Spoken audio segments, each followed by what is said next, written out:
Xabaringiz bor, xalq deputatlari Jizzax shahar kengashi deputatlari tomonidan shahrimizda turli sohalarda uchrayotgan kamchiliklar, muammolar o'rganilib kelinmoqda. Shunday o'rganish ishlarining navbatdagisi shahrimizdagi markaziy dehqon bozori aksiyadorlik jamiyatida bo'ldi. Shu kuni deputatlar tomonidan bozorda savdo madaniyatini yanada yuksaltirish yo'lida bozor ma'muriyati tomonidan olib borilayotgan ishlar, sotuvchi va xaridorlarga yaratilgan shart-sharoitlar, oziq-ovqat mahsulotlarini sotishda sotuvchilar tomonidan sanitariya holatlariga qanday amal qilinayotganligi, bozordagi tozalik va u yerda olib borilgan qurilish, bunyodkorlik ishlari borasida o'rganish ishlari olib borildi. Ma'lumot o'rnida aytish joiz, bozorning umumiy yer maydoni 334 gektardan iborat bo'lib, bozor hududida mavjud rastalar soni 1378 ta, savdo do'konlari soni esa 98 tani tashkil etadi. Bozorda 1000 dan oshiq tadbirkorlar faoliyat yuritadilar. Aytish joiz, qadimdan Sharq bozorlari o'zining tartibi, tozaligi bilan dunyoga mashhur bo'lgan. Albatta, bugun ham har bir inson shunday toza, pokiza, keng, barcha qulayliklarga ega bozorlarda savdo qilishni xohlaydi. Xaridorlarga sifatli savdo xizmat ko'rsatish esa bugungi kunning muhim talablaridan hisoblanadi. Deputatlar shu kuni Jizzax shahar markaziy dehqon bozori aksiyadorlik jamiyati rais o'rinbosari Jahongir Hakimov hamrohligida bozor faoliyati bilan yaqindan tanishdilar.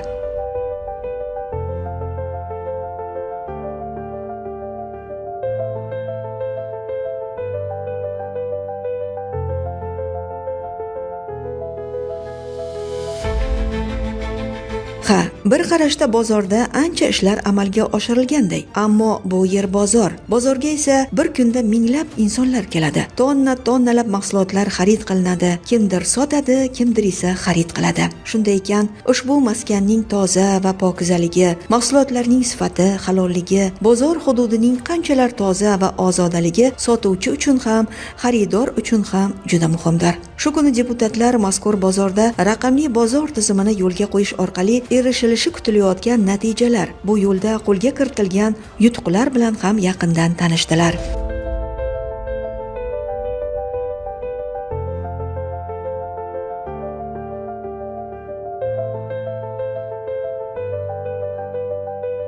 Mana bugun xalq deputatlari Jizzax shahar kengashi deputatlari bilan Jizzax shahrimizda joylashgan bozorlarni sanitar holati, xalqni rozi qilish uchun sotilayotgan betdagi oziq-ovqat mahsulotlari, xo'jalik mahsulotlari va boshqa mahsulotlarni rastalar orqali sotilish ahvoli, qanday sotilishi, narxi navosi bo'yicha o'rganish olib bordik. Deputatlar bilan mana savdo yarmarkasini solishtirib ko'rdik. Markaziy dehqon bozori bilan Oromda joylashgan dehqon bozorimizni narx-navolarini solishtirib ko'rdik. Qisman bu yerda deputatlarning ko'plari e'tirof qilishdi. Haqiqatda Oromda joylashgan bozorimizdan betdagi narxlar 500 so'm, 1000 so'm, 1,5 so'mgacha tafovut qilar ekan. Arzonroq ekan betdagi narxlar. Biz bozorda o'rganish sharoitimizda o'sha yakka tadbirkorlarni ishga bandligi holatini, o'sha yakka tadbirkorlarning hujjatlarini o'rganib chiqdik. Ularni QR kod bilan savdo qilishini, ularni pullariga soliq nizomiga rioya qilish holatlarini o'rgandik. E'tirozlar ham bor, albatta. Endi bozor bo'lgandan keyin juda aholi ko'p o'tadigan joy, tozaligi yaxshi, lekin ba'zi bir oziq-ovqat mahsulotlarini yerda joylashib qolganini, sal yuqoriroq joylashish kerakligi haqida ham o'zimizning tavsiyalarimizni, fikrlarimizni, o'sha go'sht sotiladigan joyda, go'sht mahsulotlari sotilayotgan joyda, keyin o'sha poliz mahsulotlari sotilayotgan joydagi taxtakachlardagi narxlarni aniq-tiniq yozib qo'yilishi holatlarini o'rgandik. O'zimizning tavsiyalarimizni berdik. Bozorda idorasi, bozorda xodimlari bilan gaplashdik. Bozorda xodimlari bilan gaplashganimizda haqiqatda bozor, mana Jizzaxdagi 22 ta bozorning barisi soliq bilan, departament bilan integratsiya qilinibdi. Bitta o'sha texnolog, kompyuter texnologi o'tirib bu narsalarni hamma narsani nazorat qilib boryapti ekan. Bozordagi tushumlar, buni borib turib soliqqa borib tushayotganligi holati integratsiya qilingan. Bu respublikamizda bitta shaharda ishla hammasini elektron tizimga integratsiya, raqamli iqtisodiyotga integratsiya qilinganligi maqtovga sazovor narsa. Bozor endi rivojlanishi kerak. Biz 2 yillik bozorda qilingan o'sha ta'mirlash ishlari, bozorni obodonlashtirishga qilingan ishlarni hammasi bilan tanishib chiqdik. Bozorga tashqi tomondan avtomobil turadigan turar joylarni, o'sha nima deydi, kommunal xizmatlar, hojatxona xizmati masalasi, o'sha savdoga o'tadigan aholini o'tishiga qilingan qulayliklar masalasini ham o'zimizning tavsiyalarimizni berdik. Bozorimiz haqiqatda yaxshi, lekin territoriyasi meni fikrimcha kichikroq bo'lib qolibdi o'zi. Jizzax shahrining 220 ming aholisiga kichikroq bozor. Demak, Jizzaximizga hali bozorlar kerak ekan. Bozorlar demak o'sha xalqimizning roziligi uchun xizmat qiladigan joy ekan. Xalqimizning farovonligini ko'radigan joylardan bittasi ekan. Men bu bozorning ma'muriyatiga o'zimning takliflarimni aytdim. Bizga ko'rsatishgan xizmatlar uchun minnatdorchiligimni bildiraman.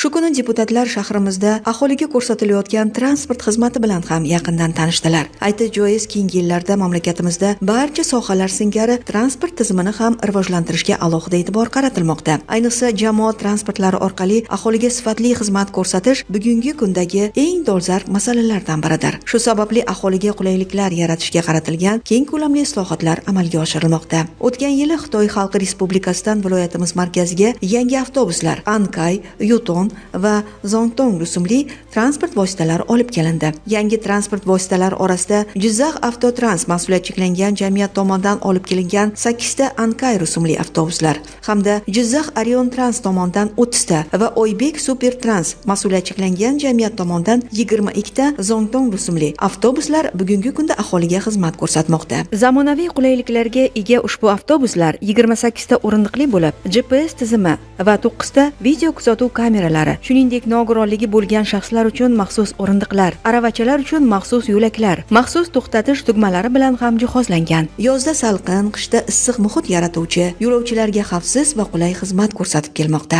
Oldin remont avtobuslar yo'q edi, taksilar bormas edi. Hozir mana 2 ta avtobus qo'yilgan, 106, 109, ketma-ket qatnab yotibdi. Yaxshi, sharoitlari yaxshi, chiqarlari ham toza. Bemalol borib kelamiz. Qishda ham issiqqina, bemalol borib kelamiz. Yozda salqin, mana oynalar ochiladi, endi sal issiqsa konditsionerlar yonadi. Darhaqiqat, shahrimiz aholisiga xizmat ko'rsatayotgan Ankay, Zongtong va Yutong rusumdagi yangi avtobuslar Jizzax shahrida jamoat transporti sifatini mutlaqo yangi bosqichga ko'tardi. Bu o'zgarishlar esa aholiga qulay sharoit yaratib, haydovchilarning ishini osonlashtirmoqda. Muhtaram Prezidentimizni 2023 yil 16-fevraldagi PQ59-sonli qarori ijrosini bajarish maqsadida Milliy bankning imtiyozli krediti asosida 52 dona Zongtong rusumli avtobuslar olib kelindi va shahrimizda hozirgi kunda brutto shartnomasi asosida xizmat qilmoqda. Bu avtobuslarning qulayligiga keladigan bo'lsak, bu avtobusda nogironligi bor yo'lovchilarimiz uchun barcha sharoitlar mavjud. Undan tashqari isitish, sovutish, kuzatuv kameralari bilan jihozlangan. Hozirgi kunda mana deputatlarimiz bilan o'rgandik. Deputatlarimiz orqali takliflar kelib tushdi. O'sha takliflarni ham ijrosini bajaramiz. Tashqi iqtisodiyotni oldini olish, yo'lovchilarga qulaylik yaratish maqsadida 2026 yil 1-apreldan boshlab pulsiz rejimi harakatlanish yo'lga qo'yilmoqda. Shuni hozir rejalashtirilgan. 14 ta brutto yo'nalishimiz bor, shahar brutto yo'nalishiga o'tish kerak. Shundan 12 tasida avtobuslar hammasi qo'yilgan, harakatlanyapti shaharda. Yana 2 ta yo'nalishimiz ochiq qolgan. Hozir 2 ta yo'nalishimiz bo'yicha ham hozir 26 ta avtobus olib kelish bo'yicha shartnomalar tuzilgan hamda boshlang'ich badallari to'langan. Ular ham tez kunlarda keladi. Bizning maqsadimiz bitta, shu yo'lovchilarimizga sifatli transport xizmatini ko'rsatish, ularga qulaylik yaratish, maqsadimiz shu aholini rozi qilish. O'rganish davomida deputatlar mutasaddilar bilan o'z taklif va mulohazalarini o'rtoqlashdilar. Muammoli vaziyatlarda ham hamkorlikda fuqarolarning qonuniy huquq va manfaatlarini himoya qilishda ko'makdosh bo'lishlarini ta'kidladilar. Zero xalq noiblarining xalqni rozi qilishdek mashaqqatli, ammo sharafli mehnatlarda omadlar tilab qolamiz.